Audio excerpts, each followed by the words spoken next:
D'autres bêtes étaient à l'honneur aujourd'hui. C'était en effet la journée mondiale de la vie sauvage. Alors que plus de 60% des animaux sauvages ont disparu de la surface du globe en un peu plus de 40 ans, des zoos et parcs animaliers se battent pour encourager la reproduction des espèces en captivité. C'est le cas par exemple du parc des félins en Île-de-France qui mise tout sur un tigre de Sumatra fraîchement débarqué de Londres. Kenzo Marcelin, Bruno de Godemar et Mathilde Boutemi.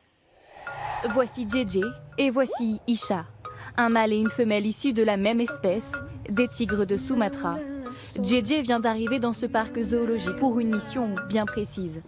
L'objectif, c'est un petit peu du speed dating. On va prendre un mâle dans le parc A, une femelle dans le parc B. On va les réunir avec objectif d'assurer de la reproduction. Car aujourd'hui, le tigre est le grand félin le plus menacé de la planète, et particulièrement le tigre de Sumatra. Il en reste moins de 300 dans la nature. Alors, Sébastien se bat au quotidien pour sauver cette espèce en danger, et chaque naissance est un nouveau défi. Maintenant, JJ, il a pour rôle de s'accoupler avec cette femelle. Donc oui, aujourd'hui c'est un enjeu majeur. Ces animaux, ils ont un rôle à jouer en fait. Ils ont ce rôle, c'est que voilà, ils servent de reproducteurs et ils maintiennent la diversité génétique. Ils nous donnent une option pour le futur.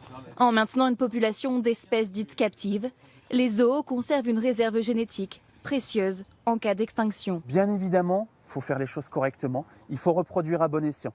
Il faut maintenir la diversité génétique.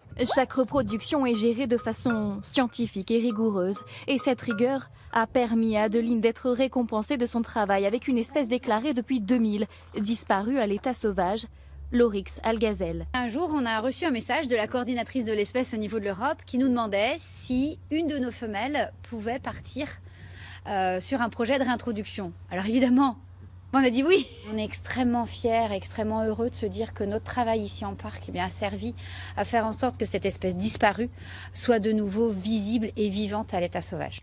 Une victoire qui permet d'effacer les erreurs commises par la présence d'une autre espèce, celle de l'homme.